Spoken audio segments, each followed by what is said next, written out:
Welcome to Telugu focus TV. నేను మీ శ్రీనివాస్ రెడ్డి. జగన్మోహన్ రెడ్డి కార్యకర్తలకు వందనం అనే ప్రోగ్రామ్ను కూడా స్టార్ట్ చేసుకున్నారు. అయితే జగనన్నను నమ్ముతారా లేదా? అంటే ఈ కార్యకర్తలకు వందనం అనే కార్యక్రమం ద్వారా కూడా జగనన్నను ప్రజలు నమ్మేటువంటి పరిస్థితి ఉందా లేదా తెలుసుకునే ముందు 100% మీరు కనుక జగన్మోహన్ రెడ్డి గారి అభిమానులు అయితే తప్పనిసరిగా మన Telugu focus TV channel subscribe చేసుకుని పక్కనే ఉన్న బెల్ బటన్ నొక్కండి. జగనన్నకు సంబంధించి ప్రతి అప్డేట్ను కూడా మీ ముందుకు తీసుకొచ్చే ప్రయత్నం అయితే చేస్తాం. అయితే ఓటమి భారం అంటే ఓడిపోయినప్పటి నుంచి కూడా ఇప్పటి వరకు కూడా వైసీపీ అధినేత మన జగనన్న కోలుకుంటున్నారు అని కూడా మనం చెప్పుకోవచ్చు. ఎందుకంటే ఇప్పుడిప్పుడే ఆ ఓటమిని కూడా జీర్ణించుకొని ముందుకు వెళ్ళేటువంటి పరిస్థితి మనకు కనిపిస్తుంది. ఎందుకంటే 175 స్థానాలకు గాను కేవలం 11 స్థానాలు మాత్రమే వైసీపీ అభ్యర్థులు గెలుపొందిన విషయం మనందరికీ తెలిసిందే. ఇప్పటికీ జగనన్న ఆ విషయాన్ని అయితే తప్పనిసరిగా జీర్ణించుకోలేకపోతున్నారు. అయితే ఈ తప్పిదాల కారణంగానే పార్టీ ఆ స్థాయిలో ఓడిపోవడానికి కారణం ఎదురైందని కూడా చెప్పుకోవచ్చు. అనేక తప్పిదాల కారణంగానే ఏ పార్టీ అయినా సరే, ఏ రాజకీయ పార్టీ అయినా, ఏ రాజకీయ నాయకుడు అయినా సరే 100% ఓడిపోవడానికి వాళ్ళు చేసేటువంటి తప్పులే ప్రధానంగా కారణంగా అని చెప్పుకోవచ్చు. అది 100% జగమెరిగిన సత్యం. అసలు ఎవరన్నా అవునన్నా కాదన్నా అది ఒప్పుకోవాల్సినటువంటి పరిస్థితి. అయితే ఇది జగనన్న ఇప్పుడు గుర్తించారని కూడా చెప్పుకోవచ్చు. అయితే వైసీపీ అధికారంలో ఉండగా పార్టీ క్యాడర్‌కు పెద్దగా ప్రాధాన్యత ఇవ్వకుండా కేవలం వాలంటరీ వ్యవస్థ ద్వారా కానీ అన్నీ జగన్ నడిపించేశారు. వారి సహకారంతోనే మళ్ళీ మనం ఎన్నికల్లో ఘన విజయం సాధిస్తామనేసి కూడా బాగా నమ్మకం పెట్టుకున్నారు. దాని ద్వారానే ప్రజలకు వైసీపీ మరింత చేరు చేదు అనుభవం చేరుకోలేకపోయిందని కూడా మనం చెప్పుకోవచ్చు. అయితే జగనన్న వేసినటువంటి అంచనాలు ఏవైతే ఉన్నాయో అవన్నీ 100% తలకిందులైపోయాయి. ఎందుకంటే వాలంటీర్లు మధ్యలో జగన్మోహన్ రెడ్డి గారు, వాలంటీర్లు ఈ మధ్యలో ఉన్నటువంటి వ్యవస్థలు ఏవి కూడా 100% పనిచేయలేదు. కేవలం మళ్ళీ గెలవడానికి వాలంటీర్లు సంక్షేమం పేరుతో ప్రతి ఒక్కరికి కూడా అవేర్నెస్ చేసి వాళ్ళని ఓట్ బ్యాంకింగ్ రూపంలో వాలంటీర్లే మనకు మద్దతుగా తీసుకొస్తారు. మళ్ళీ మనం ప్రభుత్వం వస్తుంది అని కూడా జగనన్న భావించారు. కాకపోతే అటువంటి పరిస్థితులన్నీ కూడా తలకిందులైపోయాయని చెప్పుకోవచ్చు. కీలకమైనటువంటి పోలింగ్ సమయంలో వాలంటీర్లందరిని కూడా కలిసి రాలేదు. అంటే వాళ్ళందరికి కూడా కూటమి ప్రభుత్వం ప్రస్తుత కూటమి ప్రభుత్వం అప్పుడు వాలంటరీ వ్యవస్థని కొంత ఈ ఎన్నికలకు ముందు వాళ్ళకి ఈ పింఛన్ల విషయంలో కావచ్చు, రకరకాల కారణాల చేత వాలంటరీ వ్యవస్థని ఇన్వాల్వ్ చేయకుండా చేసింది. అది జగనన్నకు పెద్ద దెబ్బగా మనం చెప్పుకోవచ్చు. 5 ఏళ్ల పాటు తమను ఎవరిని కూడా పట్టించుకోకుండా కేవలం వాలంటీర్లకు మాత్రమే ప్రాధాన్యత ఇవ్వడం, జనాల్లో తమకు అంతగా ప్రాధాన్యత దక్కకుండా చేయడం, పార్టీ కోసం కష్టపడి పనిచేసిన వారికి కూడా తమకు మిగిలింది శూన్యం అనేటువంటి అభిప్రాయాన్ని 100% ప్రతి ఒక్కరిలో అయితే వచ్చింది.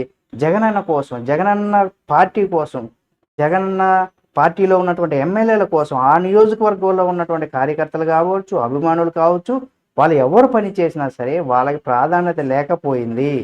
ఎందుకంటే ఏమి చెప్పాలన్నా, ఏం చేయాలన్నా ప్రతి సంక్షేమ పథకం కూడా అభివృద్ధి అవన్నీ పక్కకు పెడితే ప్రతి సంక్షేమ పథకం కూడా కేవలం వాలంటీర్లు జగనన్న బటన్ నొక్కడం, వాలంటరీ వ్యవస్థ దాన్ని ఇంప్లిమెంట్ చేయడం. అంటే మధ్యలో ఉన్న ఎవ్వరూ కూడా దీంట్లో వాళ్ళ యొక్క ప్రాధాన్యత లేదు. వాళ్ళు అసలు ఎవరూ కూడా పట్టించుకోలేదు. సాక్షాత్తు జగన్మోహన్ రెడ్డి దగ్గర నుండి ఎవరూ కూడా పట్టించుకోలేదు. ఎందుకంటే ముఖ్యమంత్రిగా ఆయనే ఉన్నారు కాబట్టి ఆయన ఈ వ్యవస్థని ఓన్లీ వాలంటరీ వ్యవస్థను నమ్ముకొని వెళ్ళారు. క్యాడర్ని కూడా పట్టించుకోలేదు. క్యాడర్ కూడా సేమ్ 2024 ఎన్నికల సమయంలో పార్టీ విజయం కోసం పెద్దగా కష్టపడేందుకు కూడా ఇష్టపడడం లేదు అనేది కూడా మనం 100% ఒప్పుకోవాలి. ఎందుకంటే ఫలితంగానే అంటే మనకు సీటు వచ్చేసింది, మన నాయకుడికి వచ్చింది అనేసి కూడా ఆ కార్యకర్త అనుకోవచ్చు. కానీ అక్కడ ఆ ఎమ్మెల్యేకి కావచ్చు, ఆ నియోజకవర్గంలో ఉన్నటువంటి ఇన్ఛార్జీలకు కావచ్చు, వాళ్ళకి ఎవరికి కూడా అంతగా ప్రాధాన్యత లేనప్పుడు వాళ్ళు ఎందుకు పని చేయాలనే ఒక ధోరణిలో మనసులో అభిమానం ఉంది. కానీ ఎందుకు పని చేయాలని అంతే కొంత ఇష్టం లేకుండా అయ్యిందని కూడా చెప్పుకోవచ్చు. ఫలితంగానే వైసీపీ ప్రభుత్వం ఇంతటి ఘోర పరాజయాన్ని, ఘోరమైనటువంటి అవమానాన్ని ఎదుర్కోవాల్సి వచ్చింది. అయితే ఇప్పుడు ఆ కార్యకర్తలు ప్రధానంగా ఏమిటో జగన్‌కి తెలిసి వచ్చింది. వారి సహకారం లేకపోతే ఎన్నికల్లో విజయం అసాధ్యమనేసి విషయాన్ని కూడా ఇక్కడ జగనన్న గుర్తించారు. అందుకనేసి వారికి దగ్గరయ్యేందుకు సరికొత్త వ్యూహాలతో ముందడుగు వేయాలనేసి కూడా నిర్ణయించుకున్నారు జగనన్న. అయితే ఈ మేరకు కార్యకర్తలు సంక్షేమం కోసం కావచ్చు, అనూహ్యమైనటువంటి నిర్ణయాలు తీసుకున్నారు. ముందుగా కార్యకర్తలకు బీమా పథకాన్ని కూడా అంటే ఇన్సూరెన్స్ స్కీమ్‌ను కూడా ఎవరైతే పార్టీ కోసం పనిచేస్తున్నారో వాళ్ళకి ఇన్సూరెన్స్ అమలు చేయాలని కూడా భావిస్తున్నారు. ఏదైనా ప్రమాదంలో గాయపడినా లేక మరణించిన వైసీపీ కార్యకర్తల కుటుంబానికి ఆ బీమా అందించే విధంగా కూడా ప్లాన్ చేసుకుంటున్నారు జగనన్న.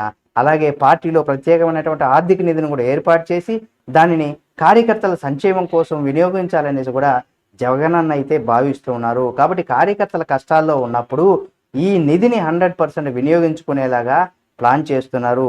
ఇంకా పార్టీ కార్యకర్తలకు అనేక ప్రయోజనాలు చేకూర్చే విధంగా వారిలో నమ్మకాన్ని పెంచుకునేందుకు కూడా ఈ 5 ఏళ్ల పాటు వారి సహకారంతో ఇప్పుడు టీడీపీ పార్టీ అదే చేసింది. టీడీపీ కార్యకర్తలకు కూడా వాళ్ళకి సేమ్ ఇలాంటి ఇన్సూరెన్స్ పథకాలు ఎప్పటి నుండో పెట్టింది.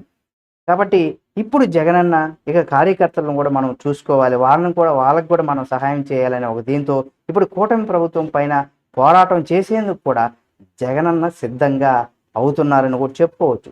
అందుకనేసే మొదటి అడుగులో ఇది ఒక మంచి పరిణామం, ఒక మంచి ఆలోచన జగనన్న తీసుకున్నారు. కాకపోతే జగనన్న ఓడిపోవడానికి గల కారణం కార్యకర్తలు పట్టించుకోకపోవడమే కాదు, ఆయన తీసుకున్నటువంటి నిర్ణయాలు కూడా చాలా వరకు తప్పులు ఉన్నాయి.